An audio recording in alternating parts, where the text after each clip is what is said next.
Good morning students, this is Prasanna working as a statistics lecturer in Sir CRR College for Women Eluru. Today I would like to discuss about Unit 3 Hypothesis Testing and our topic is various definitions. First of all, definition number 1, population.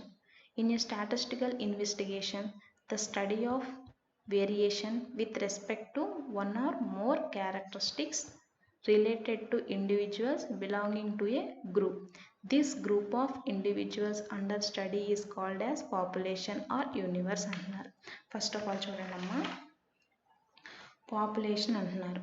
So ఇక్కడ మనం population ఎలా define చేస్తున్నాము అంటే in our statistical purpose కోసం study చేయడానికి మనం ఆ యొక్క స్టాటిస్టికల్ స్టడీ పర్పస్ కోసం మనం తీసుకునే నెంబర్ ఆఫ్ ఇండివిజువల్స్ కానీ గ్రూప్ ఆఫ్ ఐటమ్స్ కానీ వేటినైతే కన్సిడర్ చేస్తాము. ఈ టోటల్ నెంబర్ ఆఫ్ ఐటమ్స్ అన్నిటినీ కూడా మనం పాపులేషన్ కింద డిఫైన్ చేస్తున్నాము. సో ఈ పాపులేషన్ అనేది ఎలా ఉండొచ్చు అంటున్నారంటే యానిమేట్, ఇనానిమేట్ అంటున్నారు. ఫస్ట్ ఆఫ్ ఆల్ ఒకసారి చూడండమ్మా, in statistics population is an aggregate of objects, animate or inanimate. The population may be finite or infinite అంటున్నారు. సో ఇక్కడ ఈ పాపులేషన్ అనేది ఎలా ఉండొచ్చు అంటున్నారు, యానిమేట్, ఇనానిమేట్ అంటున్నారు and also finite or infinite అయ్యి ఉండొచ్చు అని చెప్తున్నారు. సో దీనికి మనకు ఎగ్జాంపుల్గా ఏమి ఇచ్చారమ్మా, monthly income of the people in India అని చెప్పి ఇచ్చారు. నెక్స్ట్ అలాగే పారామీటర్ అంటే చూడండమ్మా, the statistical constants of the population is called as parameter అంటున్నారు. So first of all parameter అంటే పాపులేషన్కి రిలేటెడ్గా మనం తీసుకునే స్టాటిస్టికల్ కాన్స్టెంట్స్ ఏవైతే ఉన్నాయో వాటినే మనం ఏమంటున్నామమ్మా, పారామీటర్స్ కింద కన్సిడర్ చేస్తున్నాము. సో దీనికి ఎగ్జాంపుల్ మనకి ఏమి ఇచ్చాడమ్మా, mean, mu, variance, sigma square, standard deviation, sigma etcetera అంటున్నారు. నెక్స్ట్ అలాగే నెక్స్ట్ డెఫినేషన్ వచ్చేసరికి శాంపుల్ అంటే a finite subset of statistical individuals in a population is called as sample అంటున్నారు. అంటే ఇక్కడ చూడండి, శాంపుల్ని మనం ఎలా డిఫైన్ చేస్తున్నామమ్మా, it is a finite subset of statistical individuals in a population. అంటే మనం ఇంతకుముందు పాపులేషన్లో ఏవైతే కన్సిడర్ చేస్తామో వాటి నుండి మనం తీసుకునే ఫైనైట్ నెంబర్ ఆఫ్ ఇండివిజువల్స్ ఏవైతే ఉన్నాయో వాటిని మనం శాంపుల్స్ కింద కన్సిడర్ చేసుకుంటున్నాము. దానికి ఎగ్జాంపుల్ ఏమి ఇచ్చడమో ఒకసారి చూడండి, a housewife normally tests the cooked products to find if they are properly cooked అని చెప్తున్నారు. అంటే దీనికి శాంపుల్కి ఎగ్జాంపుల్గా తీసుకుంటున్నారు అన్నమాట. మనం తీసుకునే శాంపుల్స్ ఏంటమ్మా, మనం కుక్ చేయడానికి తీసుకునే సమ్ ఇంగ్రీడియంట్స్నే మనం శాంపుల్స్ కింద కన్సిడర్ చేస్తున్నాము. అర్థమవుతుంది కదమ్మా. నెక్స్ట్ అలాగే నెక్స్ట్ డెఫినేషన్ వచ్చేసరికి statistical measure computed from the sample observations usually referred as statistics అంటున్నారు. ఫస్ట్ ఆఫ్ ఆల్ చూడండి, ఇక్కడ పారామీటర్స్కి స్టాటిస్టిక్స్కి మధ్య ఉన్న డిఫరెన్సెస్ని, పాపులేషన్ యొక్క స్టాటిస్టికల్ మెజర్స్ని ఎస్టిమేట్ చేసేది పారామీటర్ అండ్ శాంపుల్ అబ్జర్వేషన్స్ యొక్క స్టాటిస్టికల్ మెజర్స్ని ఎస్టిమేట్ చేసేదే స్టాటిస్టిక్. అర్థమవుతుంది కమ్మా. దీనికి ఎగ్జాంపుల్ మనకి ఏం తీసుకుంటున్నాము అంటే mean X bar, variance S square, standard deviation S. Variance sigma square అని కూడా తీసుకోవచ్చు, స్టాండర్డ్ డీవియేషన్ సిగ్మా అని కూడా తీసుకోవచ్చు అమ్మ. ఓకేనా. నెక్స్ట్ అలాగే టెస్ట్ ఆఫ్ హైపోథసిస్, దీని యొక్క ఇంట్రడక్షన్. ఫస్ట్ ఆఫ్ ఆల్ మనకు చూడండి అమ్మా, ఫస్ట్ ఆఫ్ ఆల్ ఇక్కడ మనకి హైపోథసిస్ టెస్టింగ్లో మనం కొన్ని నెంబర్ ఆఫ్ డెఫినేషన్స్ అనేవి ఇప్పటి వరకు నేర్చుకున్నాం. ఫస్ట్ మనకి హైపోథసిస్ అంటే మీనింగ్ ఏంటమ్మా, it makes N assumptions. Hypothesis means it makes N assumptions అంటున్నారు. అంటే మనం ఇక్కడ ఏదైనా ఒక అజంప్షన్ని క్రియేట్ చేసుకుంటే కనుక, అంటే అజంప్షన్ అంటే ఊహించుకోవడం అనమాటమ్మా. ఊహించుకోవడం అంటే అర్థమవుతుంది కదా. సో అలా మనం ఒక అజంప్షన్ని తీసుకుంటే కనుక దాన్ని మనం హైపోథసిస్ కింద కన్సిడర్ చేసుకోవడం అనేది జరుగుతుంది. దీనిలో మనకి డెఫినేషన్స్ చూడండి అమ్మా. ఆల్రెడీ మనం పాపులేషన్ గురించి నేర్చుకున్నాము. ఏం చెప్పుకున్నాము, పాపులేషన్ అంటే ఎలా కన్సిడర్ చేస్తున్నామని చెప్పాము, అండర్ స్టాటిస్టికల్ స్టడీ పర్పస్ కోసం మనం తీసుకునే నెంబర్ ఆఫ్ ఇండివిజువల్స్ కానీ గ్రూప్ ఆఫ్ ఐటమ్స్ కానీ లేదు అంటే నెంబర్ ఆఫ్ క్యారెక్టరిస్టిక్స్ వీటన్నింటినీ కలిపి పాపులేషన్ అని తీసుకుంటున్నానని చెప్పాను. దీంట్లో పాపులేషన్ యొక్క సైజ్ని ఎలా తీసుకుంటారంటేనమ్మా క్యాపిటల్ ఎన్ తోటి డినోట్ చేయడం అనేది జరుగుతుంది. అర్థమవుతుందా? నెక్స్ట్ అలాగే ఇది మనకి ఇంట్రడక్షన్ అమ్మా. ఈ హైపోథసిస్ టెస్టింగ్లో మనకి 2 టైప్స్ ఆఫ్ టెస్టింగ్ హైపోథసిస్ అనేవి ఉన్నాయి. అవి ఏంటి అంటే ఇక్కడ చూడండి, టెస్టింగ్ ఆఫ్ హైపోథసిస్ అంటున్నారు కదా, దానిలో ఈ టెస్టింగ్ ఆఫ్ హైపోథసిస్ని 2 టైప్స్గా క్లాసిఫై చేశారు. దాని ఫస్ట్ వన్ వచ్చేసరికి నల్ హైపోథసిస్, సెకండ్ వన్ వచ్చేసరికి ఆల్టర్నేటివ్ హైపోథసిస్. నల్ హైపోథసిస్ అంటే it states that there is no difference between the population parameter, the sample statistics being compared అన్నాడు. చూడండి దీంట్లో ఎలా చేస్తున్నారంటే, చూడండి ఒకసారమ్మా, మనం ఏ హైపోథసిస్ అయినా ఎజంప్షన్ అయితే ఎజంప్షన్ అని కన్సిడర్ చేసుకుంటున్నాము. మనం ఏ హైపోథసిస్ అంటే ఏమని చెప్తున్నాం, ఇట్ మేక్స్ ఎన్ ఎజంప్షన్ అని చెప్తున్నాము. So there is no difference అంటున్నామమ్మా. అంటే మనం తీసుకున్న పాపులేషన్ యొక్క పారామీటర్స్కి అండ్ అలాగే ఎజ్యూమ్ చేసుకున్న ఎజ్యూమినేటెడ్ పారామీటర్స్కి మధ్య ఎలాంటి డిఫరెన్స్ లేనట్లయితే, అంటే డిఫరెన్స్ లేదు అంటే అక్కడ మనం ఏం చెప్పాలమ్మా, ఖచ్చితంగా ఈక్వాలిటీ కండిషన్ని యూజ్ చేయాలి. ఓకేనా? అలా మనం తీసుకున్న 2 బిట్వీన్ వేరియబుల్స్ అంటే ఏవైనా 2 వేరియబుల్స్ మధ్య అవ్వనివ్వండి, లేకపోతే పాపులేషన్ యొక్క పారామీటర్స్ మధ్య అవ్వనివ్వండి, శాంపుల్ అబ్జర్వేషన్స్ మధ్య అవ్వనివ్వండి, అక్కడ మనకి ఏ సిచ్యువేషన్ అయితే ఉంటుందో ఆ సిచ్యువేషన్ని బేస్ చేసుకుని కంపేర్ చేసేటప్పుడు వాటి మధ్య ఎలాంటి డిఫరెన్స్ లేదు అని చెప్పేదాన్నే మనం నల్ హైపోథసిస్ అని కన్సిడర్ చేస్తాము.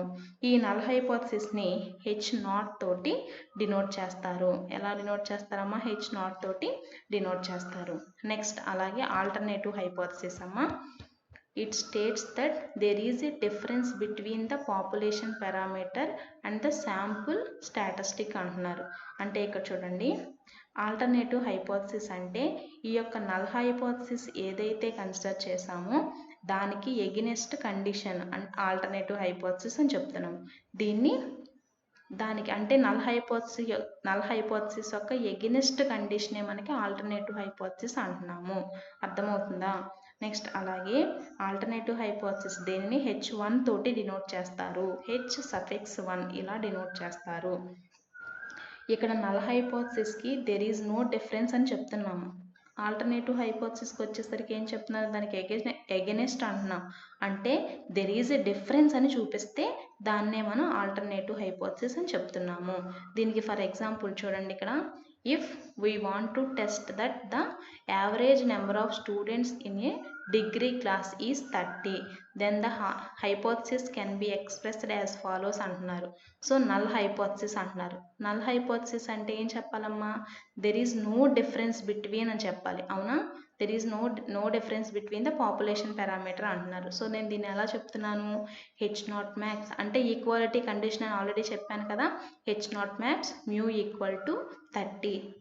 వీటిని మనం ఎలా ఎక్స్ప్రెస్ చేస్తున్నామమ్మా, మ్యూ అనేది ఏం తీసుకుంటున్నాం, పాపులేషన్ మీన్. మనం తీసుకున్న ఎగ్జాంపుల్ ప్రకారం మ్యూ అనేది పాపులేషన్ మీన్ కింద కన్సిడర్ చేసుకుంటున్నాము. అలాగే 30 అనేది మనం ఎలా తీసుకుంటున్నాము, 30 is average number of students in degree class అంటున్నారు. అంటే వీటన్నిటిని కూడా మనం శాంపుల్స్ కింద మనం తీసుకుంటున్నాము.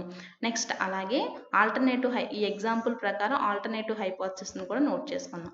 ఆల్టర్నేటివ్ హైపోథసిస్ ఎలా రాసుకున్నామమ్మా, it can be stated in any 3 forms అంటున్నారు. అంటే త్రీ ఫార్మ్స్గా మనం డివైడ్ చేసుకున్నాం. అది ఎలాగా అంటే H1 మ్యాప్స్ ఆల్టర్నేటివ్ హైపోథసిస్కి ఏం చెప్పామమ్మా, చూడండి, ఆల్టర్నేటివ్ హైపోథసిస్కి వచ్చేసరికి ఎగినెస్ట్, నల్ హైపోథసిస్కి ఎగినెస్ట్ అంటున్నాం. అంటే దెర్ ఈజ్ ఏ డిఫరెన్స్, అంటే ఆ డిఫరెన్స్ ఏంటో మనం చూపించాలి. దాన్నే మనం ఆల్టర్నేటివ్ హైపోథసిస్ అంటున్నారు. H1 maps mu not equal to 30. మనకి null hypothesis equal, there is no difference అని అంటే ఈక్వాలిటీ కండిషన్ని బేస్ చేసుకుంటున్నాము. ఆల్టర్నేటివ్ కండిషన్కి వచ్చేసరికి ఏంటంటే నాట్ ఈక్వాలిటీ. ఎగెనిస్ట్ అంటే ఏంటమ్మా, నాట్ ఈక్వాలిటీ కండిషనే కదా, నాట్ ఈక్వాలిటీ కండిషన్ అనేది మనకు వస్తుంది. So that is population mean is not equal to sample mean అంటున్నారు. సో ఈ కండిషన్లో మనం కన్సిడర్ చేసుకోవచ్చు. నెక్స్ట్ అలాగే H1 maps mu greater than 30 అంటున్నారు. అంటే ఏం తీసుకోవచ్చు, that is population mean is greater than sample mean. ఈ కండిషన్ కూడా మనం ఆల్టర్నేటివ్గా హైపోథసిస్లో మనం తీసుకోవచ్చు. నెక్స్ట్ అలాగే H1 maps mu less than 30 అంటున్నారు. అంటే population mean is less than sample mean అని తీసుకుంటున్నారు. అర్థమవుతుంది కదమ్మా? ఈ కండిషన్ కూడా మనం కన్సిడర్ చేసుకోవచ్చు. నెక్స్ట్ అలాగే నెక్స్ట్ డెఫినేషన్ వచ్చేసరికి acceptance region and critical region అంటున్నారు.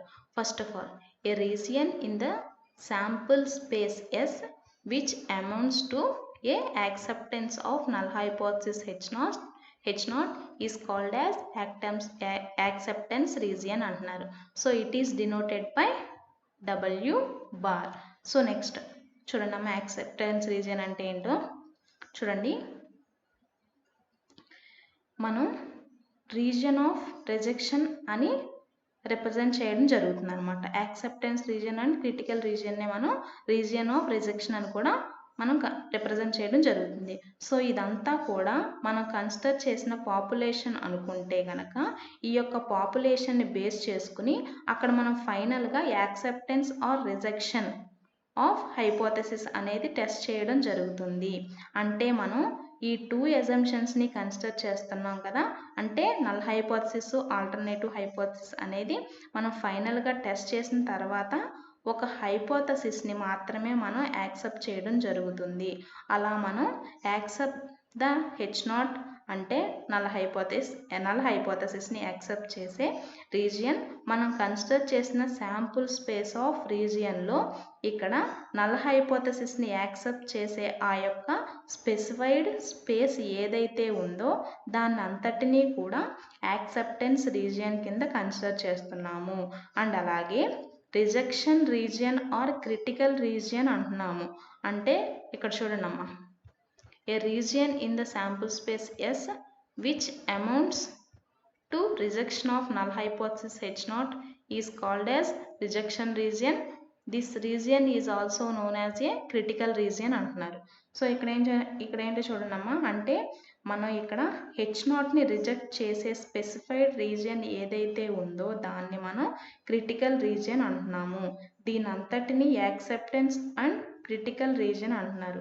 ఫస్ట్ ఆఫ్ ఆల్ చూడండి అమ్మా, నల్ హైపోథెసిస్ H0ని యాక్సెప్ట్ చేసే స్పెసిఫైడ్ రీజియన్ని మనం ఏమంటున్నాము? యాక్సెప్టెన్స్ రీజియన్ అంటున్నాము.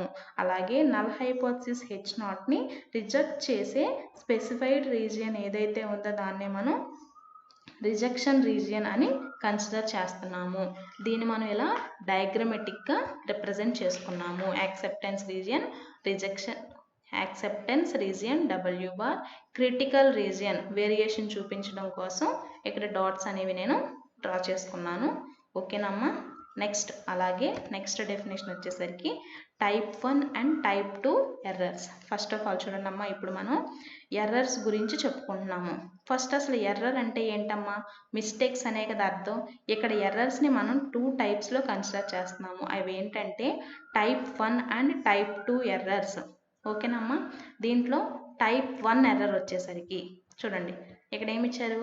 The error of rejecting H0 when H0 is true is called as type 1 error. The probability of type 1 error is denoted by alpha. Symbol ఇలా ఉంటుందమ్మా. దీన్ని ఎలా చదువుతాము అంటే ఆల్ఫా అని చదువుతాము.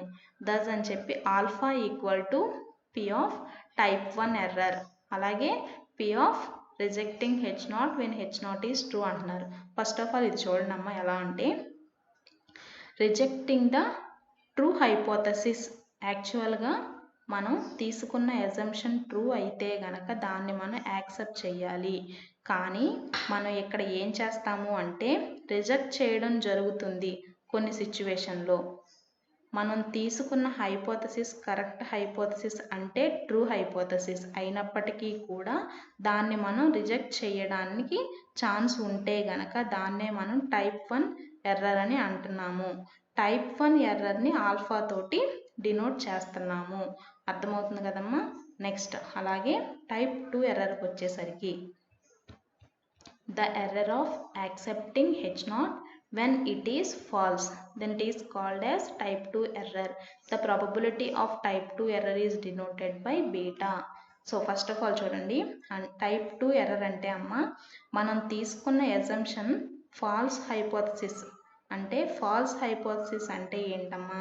That is not corrected hypothesis అనే కదా అర్థం. యాక్చువల్గా ఫాల్స్ హైపోథసిస్ వచ్చినప్పుడు మనం ఏం చేయాలమ్మా? రిజెక్ట్ చేయాలి. బట్ మనం ఏం చేస్తున్నాము అంటే యాక్సెప్ట్ చేయడం అనేది జరుగుతుంది. అంటే ఇక్కడ మనకి ఆపోజిట్ కండిషన్ అనేది ఫామ్ అవుతుంది. సో చూడండి, H0 అనేది ట్రూ అయితే హైపోథసిస్ దగ్గర యాక్సెప్ట్ చేయాల్సింది రిజెక్ట్ చేస్తున్నాం. మళ్ళీ అలాగే H0 అనేది ఫాల్స్ హైపోథసిస్ అయితే దాని దగ్గర రిజెక్ట్ చేయాల్సి ఉంది, కానీ మనం ఏం చేస్తున్నాం? యాక్సెప్ట్ చేస్తున్నాం. ఈ యొక్క టైప్ 2 ఎర్రర్ని బీటా తోటి డినోట్ చేస్తున్నామమ్మా. ఇక్కడ వరకు అర్థమైంది కదా. నెక్స్ట్ అలాగే దీని యొక్క టేబుల్ చూడండి. Decision made H0 is true, H0 is false అంటున్నారు. H0 అనేది రిజెక్టెడ్ అంటే అది ఎక్కడమ్మా? H0 ఈజ్ ట్రూ కాబట్టి, ట్రూ దగ్గర కాబట్టి దీన్ని టైప్ 1 ఎర్రర్ కింద కన్సిడర్ చేసుకుంటున్నాము. ఇదేంటి? మనం యాక్చువల్గా నార్మల్గా మనం H0 ఈజ్ ఫాల్స్ అవ్వాలి. రిజెక్ట్ చేస్తున్నాము అంటే అది మనకి వద్దు అంటున్నాము అంటే అది ఫాల్స్ కండిషన్ అవ్వాలి. కానీ మనం ఇక్కడ టైప్ 1 ఎర్రర్లో ఏంటి? ట్రూ కండిషన్స్లో మనం H0 ఈజ్ రిజెక్టెడ్ అని తీసుకుంటున్నాము. నెక్స్ట్ అలాగే H0 ఈజ్ యాక్సెప్టెడ్ అంటే ఏంటి? కరెక్ట్ కండిషన్ అవ్వాలి. కానీ ఇక్కడ మనం ఎక్కడ కన్సిడర్ చేసుకుంటున్నాం? దీన్ని type 2 error H0 is false దగ్గర కన్సిడర్ చేసుకుంటున్నాము. ఇదేనమ్మా వీటి యొక్క డిఫరెన్స్. కొంచెం జాగ్రత్తగా ఆలోచించండి, లాజిక్గా ఉంటుంది. ఓకేనమ్మా. నెక్స్ట్ అలాగే నెక్స్ట్ డెఫినేషన్ వచ్చేసరికి level of significance. Level of significance implies the probability of rejecting a true null hypothesis H0. In other words, level of significance is the size of the type 1 error. It is generally fixed at 1%, 5%, 10% or 25%, and it is denoted by the symbol alpha. The level of significance is always fixed in advance before collecting the sample information, sample data అంటున్నారు. First of all చూడండి అమ్మా, level of significance అంటే మనం ఇక్కడ critical region గురించి మాట్లాడుకున్నాం కదమ్మా. Null హైపోథసిస్ని reject చేసే రీజియన్ ఏదైతే ఉందో దాన్నే మనం క్రిటికల్ రీజియన్ కింద చెప్పుకున్నాము, అవునా? అయితే ఆ యొక్క హైపోథసిస్ని మనం రిజెక్ట్ చేయడానికి ఎంత పర్సెంట్ ఆఫ్ ఛాన్స్ ఉంది అని చెప్పేదాన్నే మనం ఇక్కడ లెవెల్ ఆఫ్ సిగ్నిఫికెన్స్ కింద కన్సిడర్ చేస్తున్నాము. లెవెల్ ఆఫ్ సిగ్నిఫికెన్స్ అనేది క్రిటికల్ రీజియన్ మీద డిపెండ్ అయి ఉంటుంది. ఆ యొక్క క్రిటికల్ రీజియన్లో ఆ యొక్క హైపోథసిస్లో మనం రిజెక్ట్ చేయడానికి ఎంత ప్రాబబిలిటీ అంటే that means chance of occurrence అనేది ఉంటుంది అని మనకు తెలియదు. ఒక్క నిమిషం, ఛాన్స్ ఆఫ్ అకరెన్స్ ఉంటుంది అనేది తెలియచేసేది level of significance. Level of significance అనేది పర్సెంట్ అనేది అంటే ఎంత పర్సెంట్ దగ్గర టెస్ట్ చేయాలి అనేది మనకు ముందుగా ఫిక్స్ అయి ఉంటుంది. అది మనం ఆల్రెడీ ఇక్కడ చెప్పుకున్నాం కదమ్మా. 1%, 5%, 10%, 25% అంటే మనకు అది ఆ పర్సంటేజ్ అనేది మారదు, ఫిక్స్డ్గా ఉంటుంది. ఓకేనమ్మా. దీన్నే మనం లెవెల్ ఆఫ్ సిగ్నిఫికెన్స్ అంటున్నారు. నెక్స్ట్ అలాగే power of A test. The power of A test states how well the test is working. A good test of hypothesis would be one that rejects a null hypothesis when it is false. ఓకేనమ్మా. దీనికి మనం ఎలా చెప్తున్నారు అంటే ఒకసారి check చేసుకోండమ్మా. Already type 2 error గురించి మనం నేర్చుకున్నాము. ఫాల్స్ హైపోథసిస్ దగ్గర H0ని యాక్సెప్ట్ చేస్తే దాన్ని మనం టైప్ 2 ఎర్రర్ అంటున్నాము. టైప్ 2 ఎర్రర్ని బీటా తోటి డినోట్ చేస్తున్నాము అంటున్నాం. దానికి కాంప్లిమెంటరీ ప్రాబబిలిటీ అంటే ఎగ్నెస్ట్ కండిషన్ తీసుకుంటున్నాము. అంటే బీటాతో డినోట్ చేస్తున్నాం. అంటే కాంప్లిమెంటరీ అంటే ఏంటమ్మా? 1 - beta is called as a power test అని తీసుకుంటున్నాము. ఓకేనమ్మా. ఇదిగోండి 1 - బీటా. మనం ఎక్కడ టైప్ 2 ఎర్రర్లో బీటాతో డినోట్ చేస్తున్నాం అంట. సో దానికి మనకు టైప్ 2 ఎర్రర్ యొక్క కాంప్లిమెంటరీ అంటున్నారు. అంటే 1 - బీటా తోటి మనం డినోట్ చేస్తాం. దీన్నే మనం పవర్ ఆఫ్ ఏ టెస్ట్ అంటున్నాము. ఇక్కడ చూడండి, H0 ఎగ్నెస్ట్ H1 అంటున్నారు. వీ నో దట్ టైప్ 2 ఎర్రర్ని ఆ యొక్క కండిషన్లో రాసుకుంటున్నామమ్మా. ఓకేనమ్మా. ఇక్కడ వరకు అర్థమైందా? నెక్స్ట్ అలాగే ఇక్కడ చూడండి 1 - beta equal to probability of rejecting when H naught is false. ఈ కండిషన్ ప్రకారం మనం తీసుకుంటున్నాము. నెక్స్ట్ అలాగే వన్ టైల్ టెస్ట్ అంటున్నారు. One tail test, two tail test అంటున్నారమ్మా. చూడండి, a test of any statistical hypothesis is when the alternative hypothesis show the one tail test or two tail test అంటున్నారు. So first of all మనం ఏం చేస్తున్నాము అంటే చూడండి, next ఇక్కడ two types of టెస్ట్ల గురించి మాట్లాడుకుంటున్నామమ్మా. అవేంటి అంటే one tail test, two tail test. One tail test అనేది ఆల్టర్నేటివ్ హైపోథసిస్ మీద డిపెండ్ అయి ఉంటుంది. ఈ యొక్క స్టాటిస్టికల్ హైపోథసిస్లో మనం కన్సిడర్ చేసే ఈ యొక్క టెస్ట్ అనేది, ఇప్పుడు మనం ఫస్ట్ వన్ టైల్ టెస్ట్ గురించి మాట్లాడుకుంటున్నాం కాబట్టి దీనిలో మళ్ళీ వన్ టైల్ టెస్ట్లోనే right tailed, left tail test అనేవి రెండు ఉంటాయి. ఓకే, ఈ రెండు మనం కన్సిడర్ చేసుకోవడం అనేది జరుగుతుంది. అయితే వన్ టైల్ టెస్ట్ అనేది మనం ఎప్పుడు చేస్తాము అంటే ఈ యొక్క ఆల్టర్నేటివ్ హైపోథసిస్లో కంపల్సరీ మనం 3 టైప్స్ ఆఫ్ అజంప్షన్స్ని కన్సిడర్ చేయడం అనేది జరుగుతుంది. మనకు అక్కడ ఇచ్చిన సిచ్యువేషన్ని బేస్ చేసుకుని మనకి ఈ 3 కండిషన్స్ని మనం చూసుకోవాలి. ఫస్ట్ కండిషన్ ఏంటి అంటే లెస్ దాన్ కండిషన్ ఒకటి, నెక్స్ట్ అలాగే గ్రేటర్ దాన్ కండిషన్ ఒకటి, నెక్స్ట్ అలాగే నాట్ ఈక్వాలిటీ కండిషన్ అనేది తీసుకుంటాము. ఓకేనమ్మా, నాట్ ఈక్వాలిటీ అయితే వన్ టైల్ టెస్ట్కి వచ్చేసరికి ఏం చేస్తున్నాము అంటే ఎలా తీసుకుంటాము అంటే ఫస్ట్ ఆఫ్ ఆల్ చూడండి అమ్మా, వన్ టైల్ టెస్ట్ చూడండి. First of all one tail టెస్ట్కి వచ్చేసరికి మనం ఎలా తీసుకుంటున్నాము అంటే దీంట్లో right tail test, left tail test అనేది రెండు ఉంటాయి కదా. సో ఇక్కడ వన్ టైల్ టెస్ట్కి వచ్చేసరికి mu less than mu naught and mu greater than mu naught అని తీసుకుంటున్నాము. ఓకేనా. నెక్స్ట్ అలాగే ఈ రెండిట్లో ఏదైనా ఒక కండిషన్ని కన్సిడర్ చేయడం అనేది జరుగుతుంది. సో అలా మనం కన్సిడర్ చేసిన టెస్ట్లో ఈ యొక్క ఆల్టర్నేటివ్ హైపోథసిస్లో లెస్ దాన్ అనేది ఫామ్ అయితే కనుక దాన్ని లెఫ్ట్ టైల్ టెస్ట్ అంటారు. లెస్ దాన్ అనేది ఫామ్ అయితే దాన్ని మనం ఏం చెప్తాము, లెఫ్ట్ టైల్ టెస్ట్ అంటారు. ఇదిగోండమ్మా, లెస్ దాన్ కండిషన్ అనేది కనుక ఫామ్ అయితే దీన్ని మనం లెఫ్ట్ టైల్ టెస్ట్ అనేది మనం చెప్తాము. ఓకేనమ్మా. అలాగే గ్రేటర్ దాన్ అనేది ఫామ్ అయితే కనుక దాన్ని మనం గ్రేటర్ దాన్ అంటున్నాం. ఇదిగో గ్రేటర్ దాన్ అనేది కనుక ఫామ్ అయితే కనుక దాన్ని మనం రైట్ టైల్ టెస్ట్ అని కన్సిడర్ చేస్తున్నాము. ఓకేనమ్మా, మీకు ఇక్కడ ఇచ్చిన ఎగ్జాంపుల్స్లో క్లియర్గా ఉంది, ఒకసారి చెక్ చేసుకోండి. గ్రేటర్ దాన్ అనే కండిషన్ ఇస్తే కండిషన్ కనుక మనకు ఉంటే రైట్ టైల్ టెస్ట్ అమ్మ. అలాగే లెస్ దాన్ అనే కండిషన్ కనుక మనకి ఇచ్చిన దాంట్లో ఉంటే అది లెఫ్ట్ టైల్ టెస్ట్ కింద మనం కన్సిడర్ చేసుకుంటున్నాము. ఓకేనా. దీని యొక్క డయాగ్రమెటిక్ రిప్రజెంటేషన్ అమ్మ చూడండి ఒకసారి, మీకు ఈజీగానే అర్థమవుతుంది. నెక్స్ట్ అలాగే టూ టైల్ టెస్ట్ అమ్మ. టూ టైల్ టెస్ట్కి వచ్చేసరికి ఏం చేస్తాము అంటే చూడండి, ఆల్టర్నేటివ్ హైపోథసిస్లో ఇంకొక కండిషన్ అంటే ఆల్రెడీ మనం లెస్ దాన్ కండిషన్ గురించి తీసుకుంటున్నాము. లెస్ దాన్ అంటే మనం ఏం చెప్పుకున్నాము అమ్మ, లెఫ్ట్ టైల్ టెస్ట్ అని చెప్పుకున్నాము. గ్రేటర్ దాన్ ఉంటేనేమో రైట్ టైల్ టెస్ట్ అని చెప్పుకున్నాము. మనకి 3 కండిషన్స్ ఉంటాయన్నా ఆల్రెడీ 2 కండిషన్స్ గురించి డిస్కస్ చేసుకున్నాం. మిగిలింది ఏంటమ్మా, నాట్ ఈక్వాలిటీ కండిషనే కదా. సో నాట్ ఈక్వాలిటీ కండిషన్ ఎప్పుడైతే వచ్చిందో దాన్నే మనం టూ టైల్ టెస్ట్ అంటాము. సో ఇక్కడ చూడండి, ఆల్టర్నేటివ్ హైపోథసిస్లో మనకి ఇంకో కండిషన్ అనేది ఉందమ్మా. అదేంటిది, నాట్ ఈక్వాలిటీ కండిషన్ కదా. సో నాట్ ఈక్వాలిటీ కండిషన్ కనుక అప్లికబుల్ అయితే కనుక అక్కడ మనం చేసే టెస్ట్ ఏంటి అంటే టూ టైల్ టెస్ట్. ఇక్కడ మనం ఏరియా ప్రాపర్టీ ప్రకారం both sides two tiles applicable అయ్యి ఉంటాయి. లెఫ్ట్ రైట్ టైల్డ్ ఈ రెండు ఉంటాయి కాబట్టి ఇక్కడ మనం టూ టైల్ టెస్ట్ కింద మనం కన్సిడర్ చేసుకోవచ్చు. ఫర్ ఎగ్జాంపుల్ ఇక్కడ మనకి డయాగ్రమెటిక్గా రిప్రజెంట్ చేశారు చూడండి. లెఫ్ట్ సైడ్ అలాగే రైట్ సైడ్ రెండు వైపులు కూడా అప్లికబుల్ అయి ఉంటుంది కాబట్టి దీన్ని మనం టూ టైల్ టెస్ట్ అంటున్నారు. అలాగే మనం ఇక్కడికి వచ్చేసరికి చూడండి, ఇక్కడ లెఫ్ట్ టైల్డ్ అంటేనేమో ఓన్లీ లెఫ్ట్ అంటే మనకి ఇచ్చిన దాన్ని బట్టి సింగిల్ టైల్డ్ అంటే ఏదో ఒక సైడ్ మాత్రమే ఉంటుంది. టూ టైల్ టెస్ట్ అంటే టూ సైడ్స్ మనకి ఇచ్చిన మనకు కండిషన్ అనేది అప్లికబుల్ అవ్వాలి. ఓకేనమ్మా.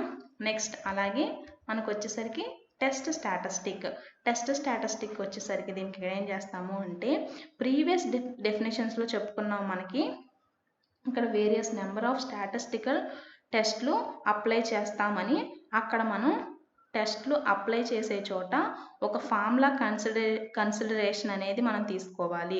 సో దాన్ని మనం ఇక్కడ టెస్ట్ స్టాటిస్టిక్ కింద కన్సిడర్ చేస్తున్నాము. ఈ యొక్క టెస్ట్ స్టాటిస్టిక్ అనేది నార్మల్ డిస్ట్రిబ్యూషన్లో స్టాండర్డ్ నార్మల్ వేరియేట్ అనే దగ్గర మనం తీసుకుంటున్నాము. అక్కడ నార్మల్ డిస్ట్రిబ్యూషన్ దగ్గర మనం ఏం తీసుకున్నాము with mean mu and variance 1 కింద కన్సిడర్ చేసుకుంటున్నాము. సో మనకు అదంతా మనకి సిలబస్లో లేదు కాబట్టి నేను ఇక్కడ ఈ నార్మల్ డిస్ట్రిబ్యూషన్ నుండి ఈ ఫార్ములా కన్సిడరేషన్ అనేది తీసుకుంటున్నాను అని చెప్పి నేను మీకు డైరెక్ట్గా చెప్తున్నాను. మనం తీసుకునే కండిషన్ ఏంటమ్మా, mod z equal to mod of t minus expectation of t by standard error of t. దీన్ని స్టాండర్డ్ ఎర్రర్ ఆఫ్ t అని చదువుతాము.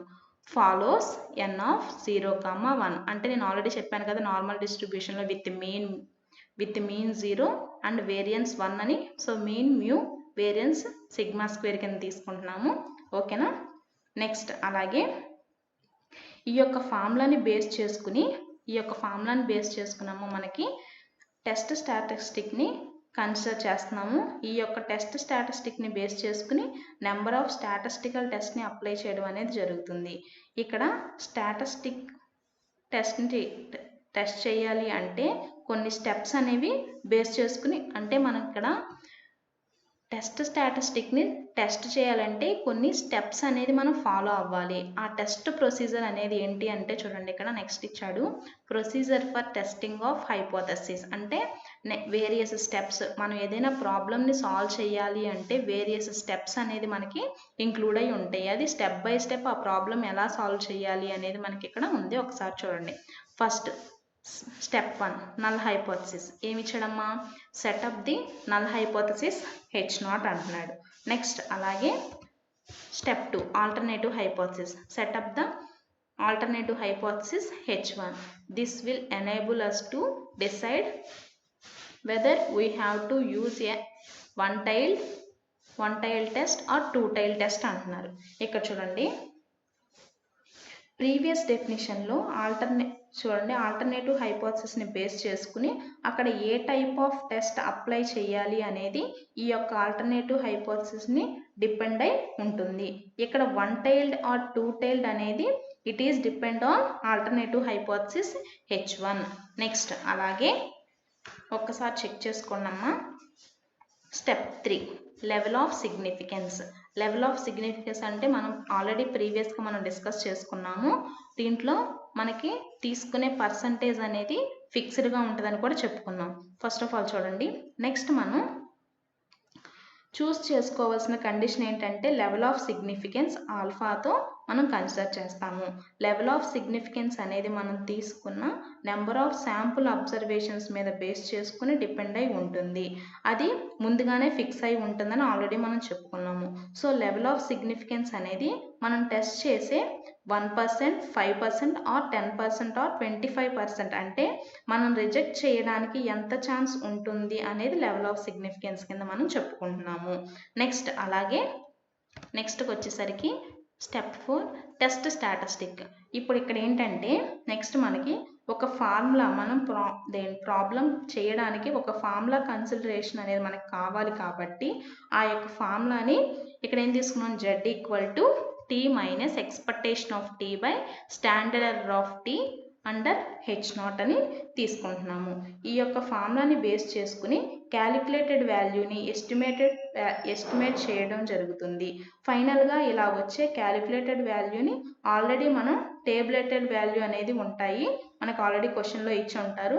సో ఆ టేబులేటెడ్ వాల్యూ తోటి కంపేర్ చేస్తే ఫైనల్గా మనకి కన్క్లూజన్ అనేది తీసుకుంటాము. చూడండి ఇక్కడ స్టెప్ 5లో మనకి ఏమి ఇచ్చాడు, కన్క్లూజన్ అనేది ఇచ్చాడు. ఏమి ఇచ్చాడమ్మా, we compare the computed value Z in step 4 with the significant value tabulated value Z alpha at the given level of significance అంటున్నారు.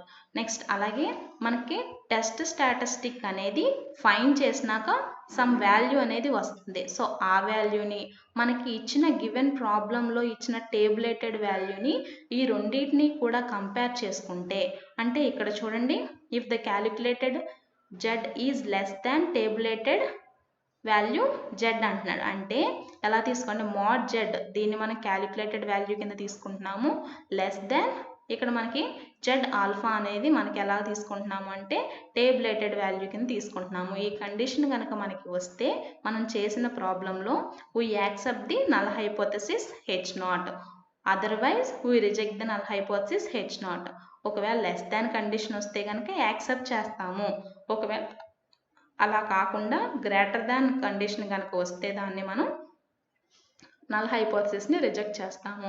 ఫైనల్గా మనకి ఈ టెస్ట్ ప్రొసీజర్ అనేది మనకి మన ప్రాబ్లం చేసేటప్పుడు మెయిన్గా యూజ్ అవుతుందమ్మా. ఇక్కడతో ఇంట్రడక్షన్ పూర్తయింది. నెక్స్ట్ ఉన్న డెఫినేషన్స్ను మనం నెక్స్ట్ క్లాస్లో డిస్కస్ చేసుకుందాం. ఓకేనమ్మా, థ్యాంక్ యూ.